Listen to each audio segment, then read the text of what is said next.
Boa noite a todos, que a graça e a paz do nosso Deus seja sobre nós. Amém, irmãos? Vamos abrir as nossas Bíblias na Epístola de Paulo a Filipenses. Nós estamos fazendo uma série de exposições dessa epístola e hoje estaremos lendo a passagem que se encontra no capítulo 2, a partir do verso 12, e leremos até o verso 18. Filipenses capítulo 2, versos 12 até o verso 18.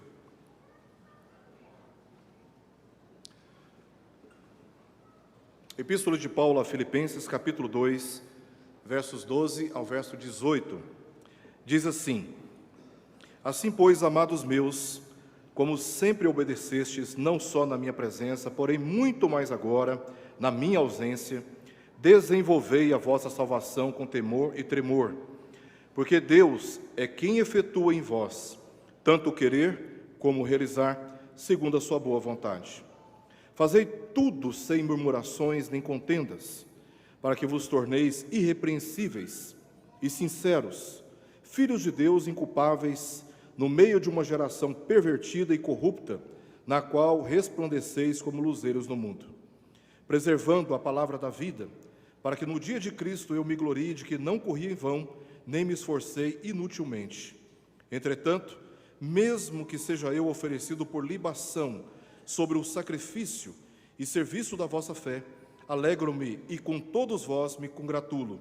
Assim, vós também, pela mesma razão, alegrai-vos e congratulai-vos comigo. Oremos.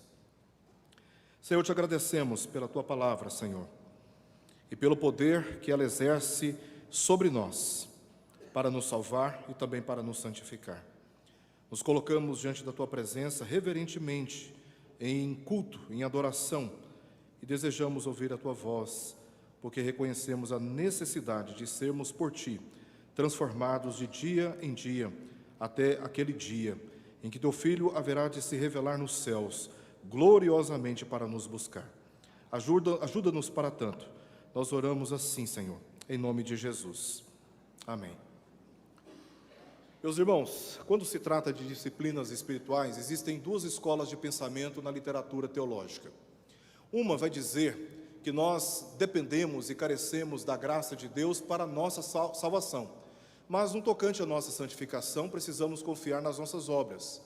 Deus é aquele que gratuitamente nos dá a salvação, mas, uma vez salvos, estamos entregues à responsabilidade única e exclusivamente de cuidar da nossa santificação.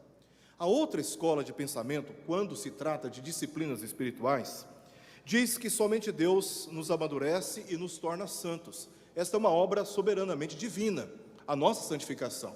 E nesse sentido, nós não temos qualquer responsabilidade. Nós devemos, simplesmente, numa condição passiva, esperar que Deus faça tudo em nosso favor. Então nós pecamos porque Deus não alterou a minha disposição ainda em relação ao pecado. Obviamente, biblicamente falando, de uma maneira mais rigorosa, esses pensamentos estão errados, porque Deus nos salva pela graça, mas também nos capacita pela graça a progredirmos na nossa santificação. Dependemos da graça de Deus tanto para a nossa salvação, como também para a nossa santificação. Jerry Bridges explica isso em seu livro, A Disciplina da Graça, de como os cristãos precisam da disciplina e da graça de Deus para crescer em santidade. Todos os crentes verdadeiros sabem exatamente aquilo que Jerry Bridges trata no seu livro, do quanto nós necessitamos da graça de Deus também para a nossa santificação. Porque esses crentes, eles reconhecem o poder destrutivo do pecado e desejam uma mudança radical em suas vidas, mas não conseguem alcançar a perfeição enquanto vivem neste mundo. Esse é o dilema que eu e você vivemos. Muitos, por não conhecerem a graça de Deus, por não entenderem a graça de Deus também no processo da sua santificação, chegam a colocar em dúvida a sua própria salvação. Eu já passei por isso. Depois da minha conversão, eu entendi que eu estava convertido. Então, os meus pecados, as minhas inclinações pecaminosas, o uso inadequado das minhas palavras, das minhas ações, eu tinha um temperamento muito forte, então facilmente eu ofendia e machucava as pessoas, mesmo depois de crente, eu questionava se de fato eu tinha sido salvo. E comecei a passar por um período de muita aflição, porque aquela sensação de que talvez eu estava enganado em relação à minha salvação, estava perturbando o meu coração. Essa é uma luta que muitos de nós passam, enquanto outros, não apenas aqueles que chegam a colocar em dúvida se foram salvos ou não foram salvos, outros se tornam tão legalistas em relação ao pecado que vivem escondidos atrás de falsa moralidade. Eu nunca vi diferente. Todo moralista, hipermoralista, ele tem uma vida dupla. Ele tem uma vida aparente e por trás ele tem uma vida totalmente contraditória. Todo legalista, ele vive uma vida de hipocrisia em relação ao pecado que julga nos outros, mas ao mesmo tempo não é capaz de julgar sobre a sua própria vida. O apóstolo Paulo, ministro da graça de Deus, lidava com o drama de querer fazer o bem e acabava se vendo fazendo o mal. É o testemunho que ele dá em Romanos capítulo 7. E meditando sobre a sua condição, chegou a lamentar: desaventurado homem que sou, quem me livrará do corpo dessa morte? É o que ele diz em Romanos 7, verso 24. Mas aí, meditando também sobre a graça de Deus, ele declara no verso seguinte, em resposta a essa mesma pergunta: quem poderá me livrar do corpo dessa morte? Ele responde: graças a Deus por Jesus Cristo nosso Senhor.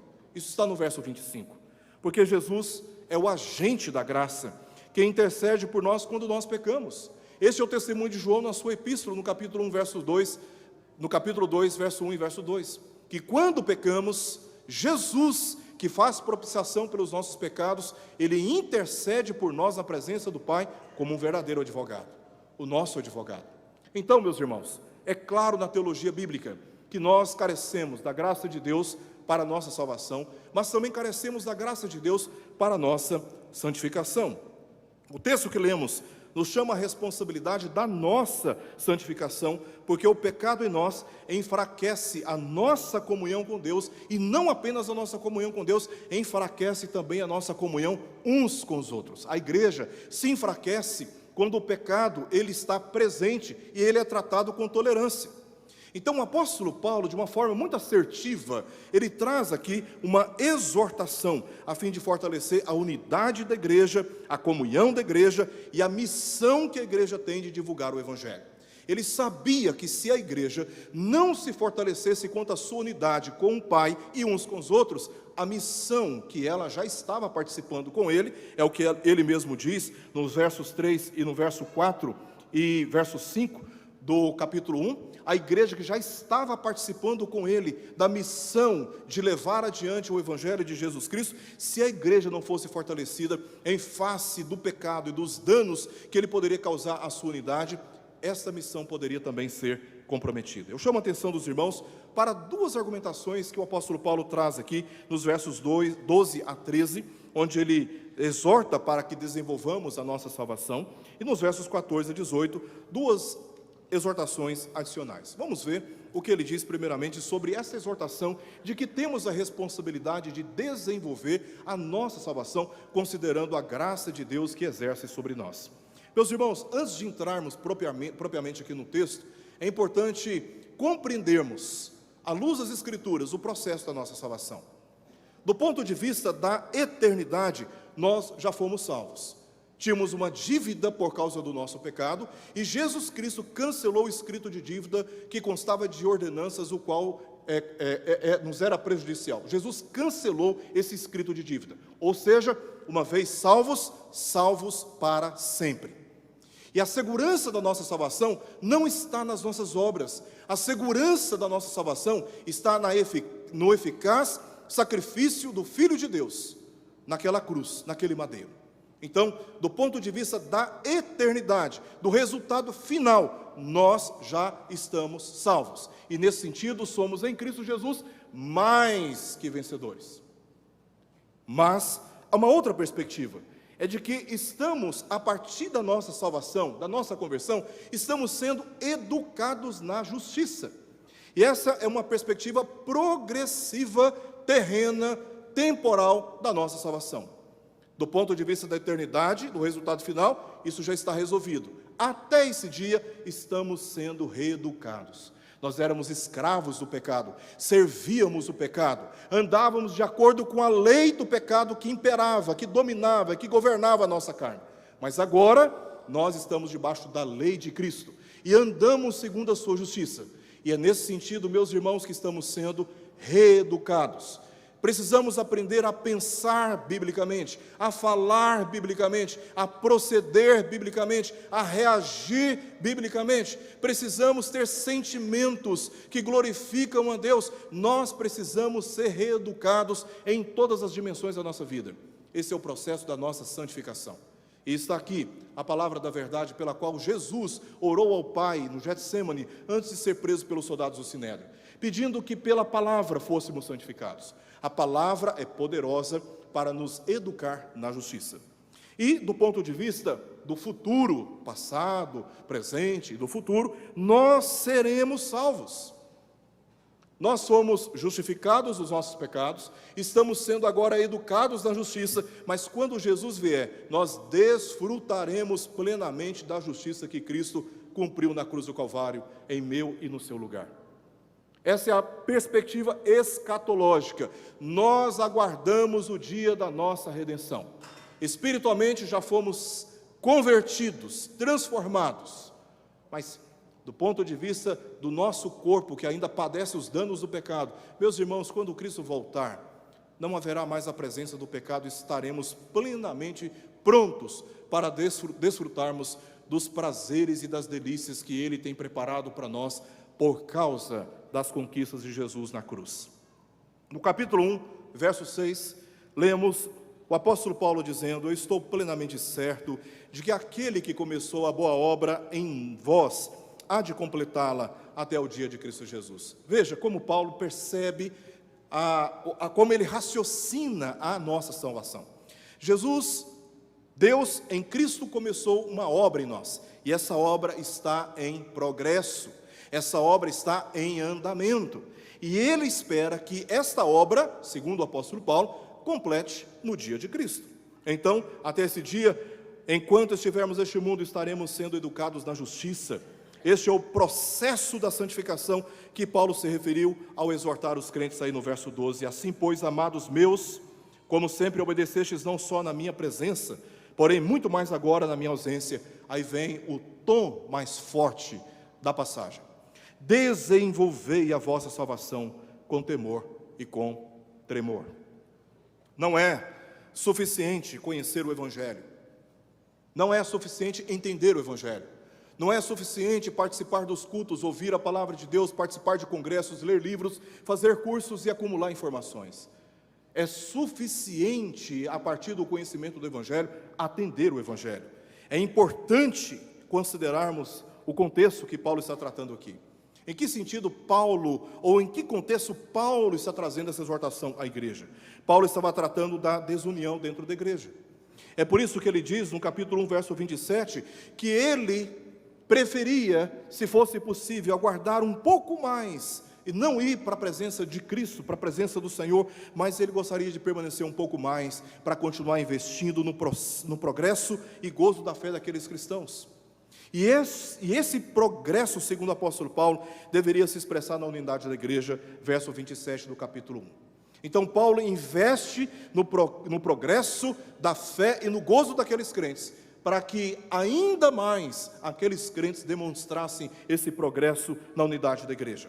E aí no capítulo 2, verso 1, se há confissão de fé, se nós professamos ser crentes em Cristo Jesus, se cremos nas verdades eternas reveladas pelas Escrituras, segundo o entendimento do apóstolo Paulo, então por coerência, nós devemos ser agentes de unidade da igreja. Jamais agentes de divisão, jamais agentes de contendas, jamais agentes de confusões, mas agentes verdadeiros promotores da unidade da igreja, é o que ele diz no capítulo 2, verso 1. Verso 1 do capítulo 2, confissão de fé.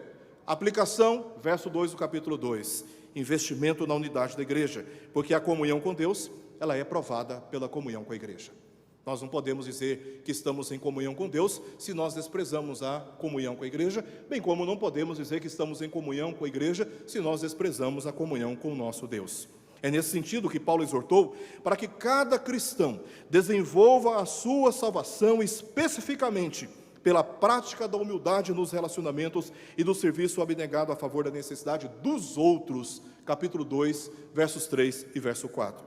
E a razão primordial dessa exortação que Paulo nos traz, está declarado aí no verso 2, quando ele diz: assim, pois, o que ele disse antes, em que ele está baseando agora a sua exortação.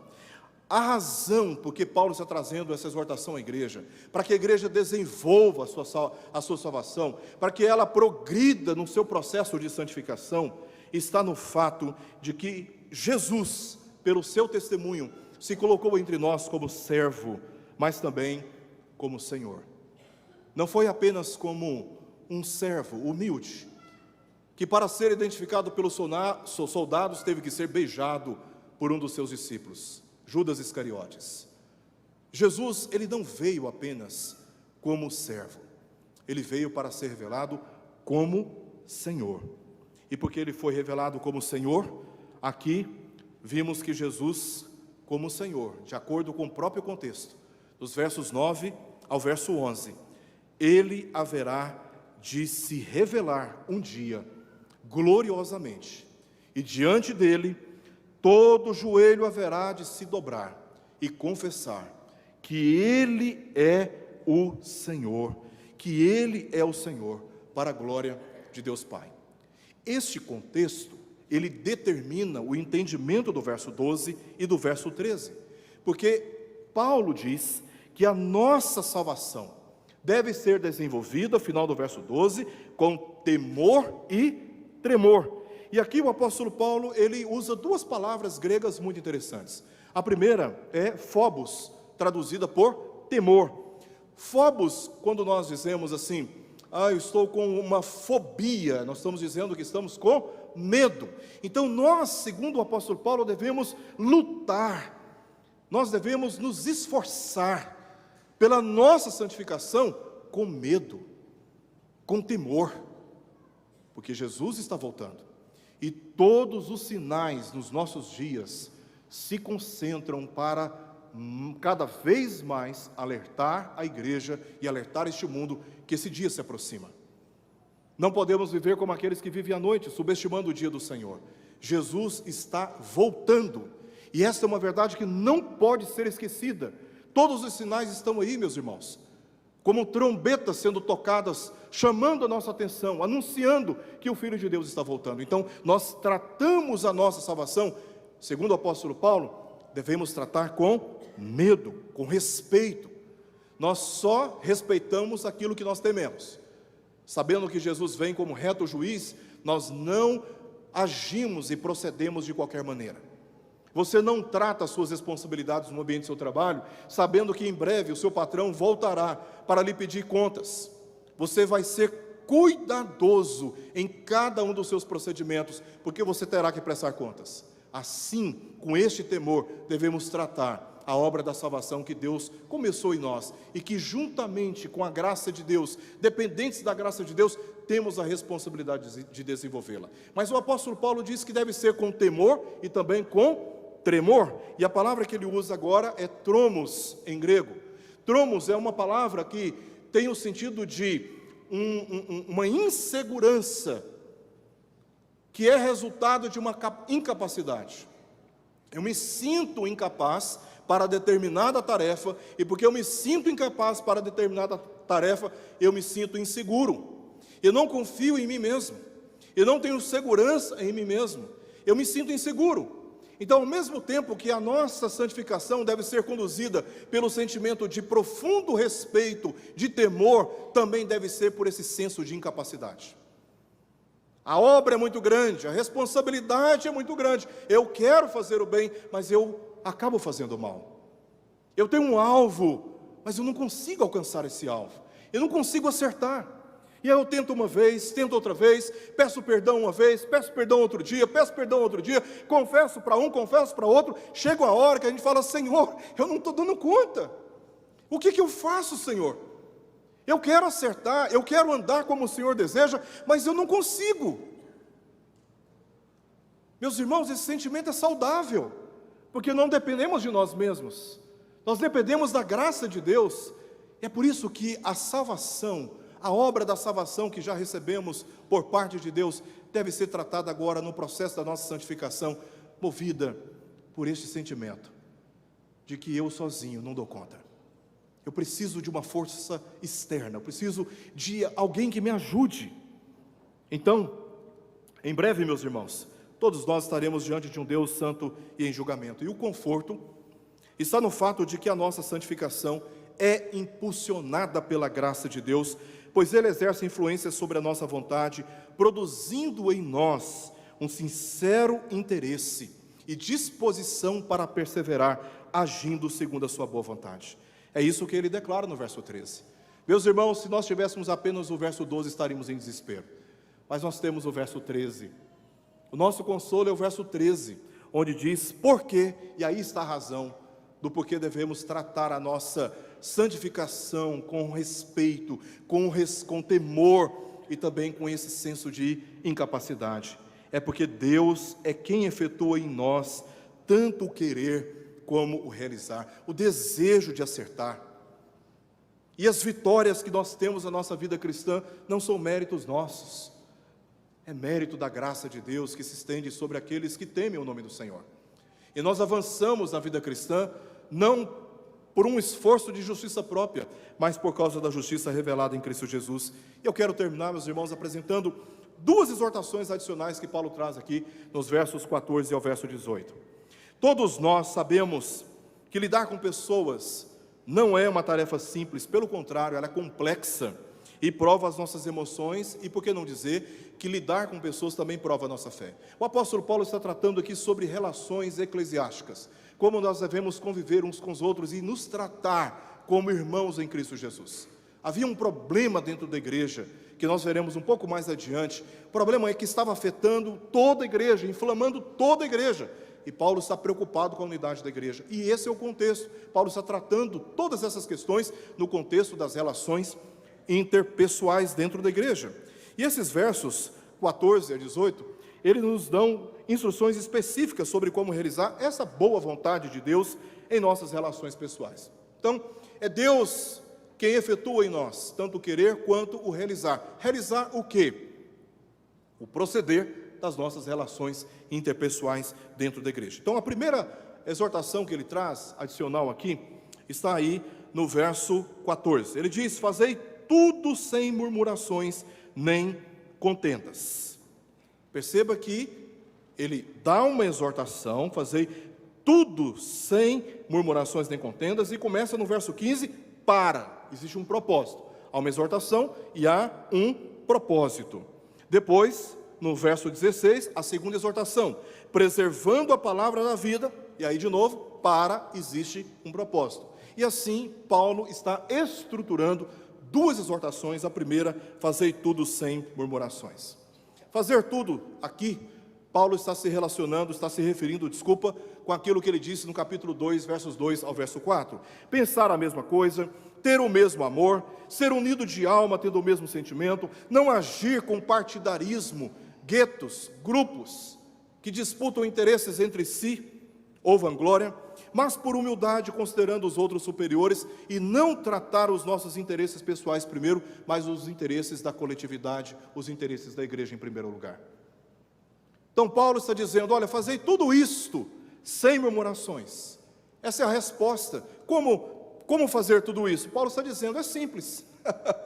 Sem murmurações, gogusmos, que significa debate secreto ou desprazer não declarado. Você está insatisfeito, e porque você está insatisfeito, você não abre a boca para cantar, você não elogia, você não incentiva, você não se alegra com os outros, porque você secretamente está sem prazer. Você não tem ligação, conexão, você não tem relacionamento afetivo com ninguém. Você está insatisfeito. E você está insatisfeito, qualquer coisinha, pequena que seja, que o seu irmão fizer, é tratado como algo extremamente grave.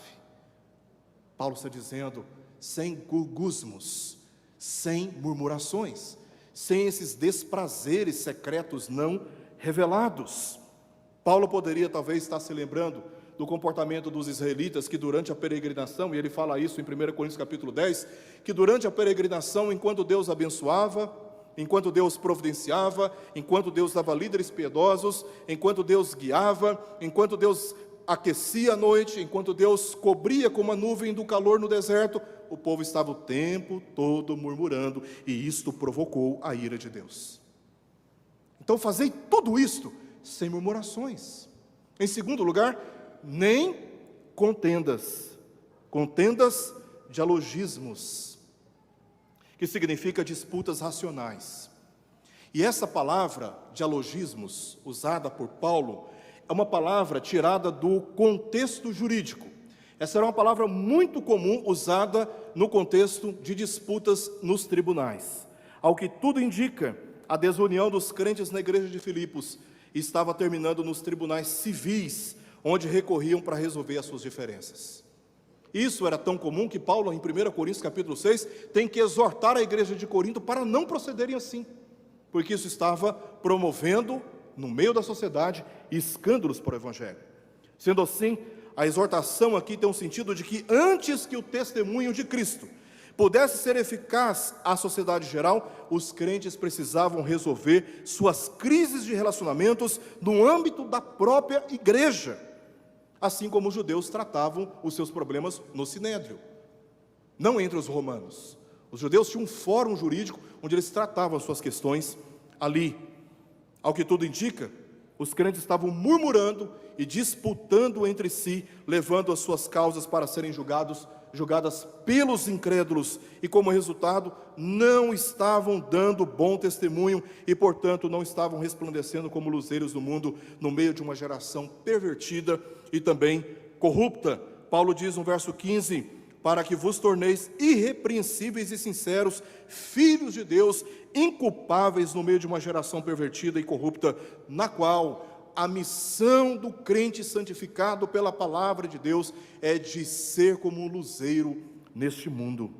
Por fim, a segunda exortação adicional se encontra no verso 16, preservando a palavra da vida. Preservando a palavra da vida. Então nós, segundo o apóstolo Paulo, devemos fazer tudo sem murmurações, enquanto estamos praticando todas essas exortações que nós identificamos no capítulo 2, versos 2 a 4, sem murmurações, devemos preservar a palavra da vida. E o verbo que ele usa aqui, apeko, em grego, é composta pela preposição epi, acima, e o verbo eco, que significa segurar, com o sentido de suspender algo firmemente. E aqui claramente se relaciona, como ele mesmo diz, a palavra da vida, preservando a palavra da vida, segurando firmemente a palavra da vida, ou seja, o evangelho que receberam e creram, o mesmo que deveria ser demonstrado publicamente aos incrédulos como uma bandeira a ser exposta. E quando nós andamos de acordo com a palavra de Deus em santificação de vida, nós não temos vergonha do evangelho. Nós erguemos o evangelho como uma bandeira bem alta, para que todos reconheçam, como luzeiros do mundo que somos, que Jesus é a luz do mundo. Preservar a palavra da vida, e o verbo que Paulo usa, curiosamente, se refere a algo que nós seguramos firmemente e estendemos, levantamos. Para esse fim, Paulo pregou e foi preso, e o seu testemunho está no capítulo 1, versos 12 e verso 13. Por causa do evangelho, que o apóstolo Paulo segurou firmemente e demonstrou publicamente, não só com as suas palavras, mas também com a sua vida, ele foi preso, mas desejou permanecer mais um tempo para continuar contribuindo para o progresso e gozo da fé dos crentes filipenses, antes de partir e estar com Cristo, o que ele diz no capítulo 1, versos 23 ao verso 25. A sua ambição, porque ele diz, aí no final do verso 16, para que no dia de Cristo eu me glorie de que não corri em vão, nem me esforcei inutilmente. A sua ambição não era de se vangloriar, dizendo, olha quantos filhos na fé eu tenho, olha o tamanho da igreja que eu pastoreio, veja como eu sou bem sucedido. Muito pelo contrário, Paulo não estava dominado ou sendo guiado por essas futilidades, por essas vaidades, por essas ambições carnais.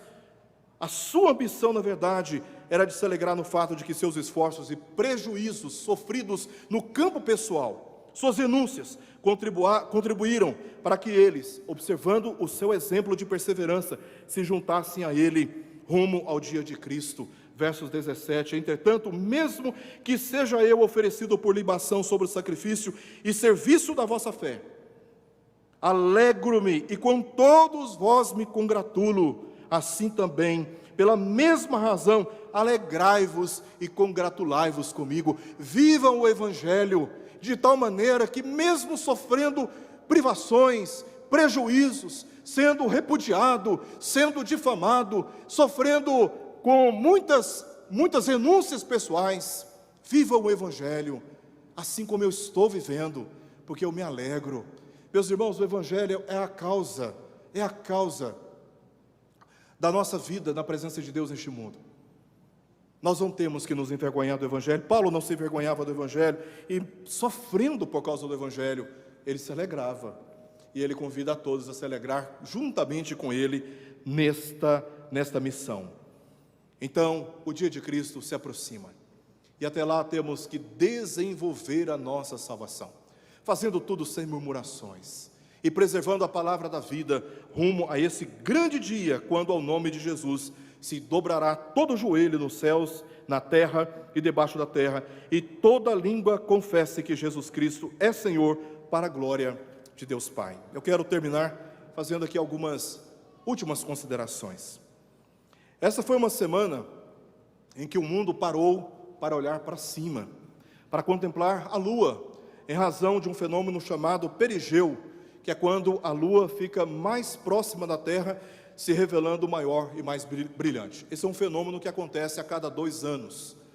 Então, neste fenômeno, ela fica grande. Eu não sei se você percebeu, mas eu contemplei essa lua. E pensando na minha baixinha, é melhor ainda. Olhar e ver como aquele corpo celestial, tão grande, resplandeceu a luz do sol sobre a nossa terra, brilhando de forma tão gloriosa no céu. E o texto de Filipenses capítulo 2, que lemos hoje, neste texto, o apóstolo Paulo diz que nós, como cristãos, devemos resplandecer como luzeiros neste mundo. Assim como a lua brilha nas trevas dos céus, fomos exortados por essa palavra a viver de tal modo que esta geração, dominada pelas trevas do pecado, seja iluminada pelo testemunho de Jesus Cristo, que é a luz do mundo, que brilha em mim e que deve brilhar também em você. Isso requer, meus irmãos, compreensão sobre a natureza e as evidências do pecado em nossos corações, como o orgulho, o egoísmo e a avareza, que são pecados que ele trata aqui no capítulo 2 de Filipenses. Pecados estes que se manifestam, muitas vezes, em nossas palavras e no modo de tratar os nossos irmãos.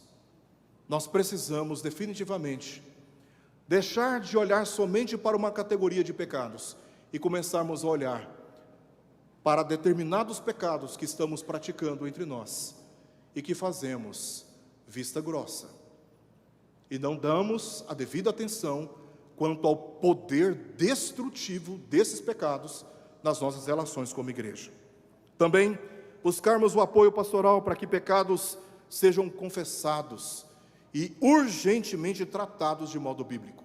Você não vai sair por aí confessando os seus pecados para todo mundo nas redes sociais, né? Você vai fazer uma live confessando os seus pecados. Você não vai fazer isso.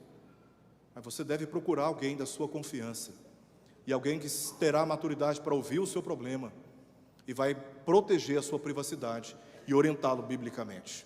Quando eu me refiro sobre assistência pastoral, eu não me refiro apenas àqueles que na igreja são chamados de pastores. Eu me refiro também àqueles que na igreja são chamados de presbíteros. Todos eles foram ordenados, revestidos de autoridade e biblicamente estão preparados para receber os irmãos.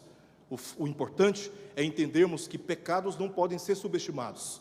Eles precisam ser identificados e tratados biblicamente, e a recomendação é que nós tratemos os nossos pecados com assistência pastoral. Também nos sujeitar às disciplinas da graça de Deus, que nos confronta para nos resgatar do relativismo moral empregado em nossos relacionamentos, justificando pecadinhos de pecadões, quando o pecado é sempre uma grave ofensa a Deus e também aos nossos irmãos. Precisamos ser tratados pelo pecado indistintamente, não apenas pecados de ordem sexual que nós tratamos como algo mais importante quando se trata de pecado na vida da igreja.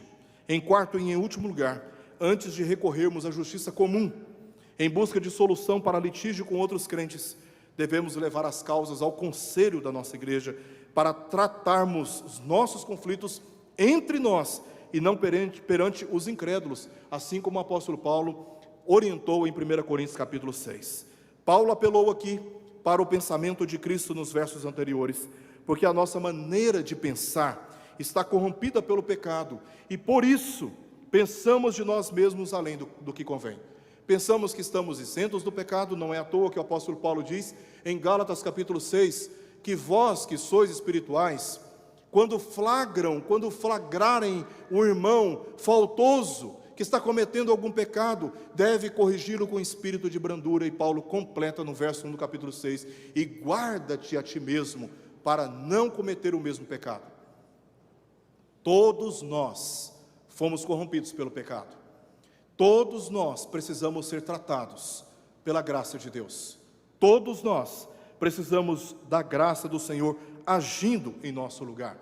E nesse sentido, nós, corrompidos pelo pecado, não pensamos de forma adequada, não raciocinamos da maneira adequada, não procedemos da maneira adequada, carecemos da palavra de Deus. Somos, meus irmãos, naturalmente orgulhosos, contenciosos, egoístas, mas podemos nos santificar desses pecados, podemos nos livrar desses pecados tão graves quanto todos os demais pecados, se firmemente seguirmos o exemplo de Jesus, que se humilhou ao se despir da glória com a qual estava revestido, para tomar as vestes de um servo entre os homens, para servir a vontade de Deus. Se nós olharmos para o exemplo de Jesus, nós podemos desenvolver a nossa salvação. Se nós seguirmos os passos de Jesus e temos a pessoa de Jesus como a nossa inspiração, a nossa referência, nós podemos progredir na nossa fé.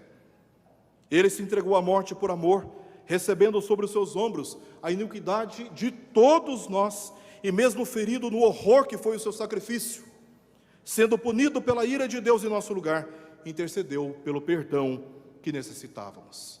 E é por isso que hoje estamos aqui, porque Jesus intercedeu por nós, e Ele intercede por nós. E se estamos sofrendo por causa do pecado, nós temos, sim, um advogado junto ao Pai, a quem podemos recorrer. Como diz o texto, Ele é justo. Diferente de muitos de nós, que exercemos uma justiça vingativa, Jesus, Ele é perfeitamente justo, e nós temos a segurança de recorrermos a Ele, porque graciosamente Ele é capaz de nos perdoar os pecados, e de nos dar, pela influência do Espírito Santo, uma nova disposição para perseverarmos em relação à palavra da vida. Jesus foi exaltado sobremaneira, e em breve voltará, quando todo joelho se dobrará, e em completa rendição, porque Ele é o Filho de Deus, diante do qual devemos temer, e temer quanto à responsabilidade que temos pela nossa santificação. Que Deus tenha misericórdia de nós, e sigamos firmes no compromisso que temos, à luz das Escrituras, de tratar o pecado na nossa vida, olhando para aquele que por nós intercede diante do Pai.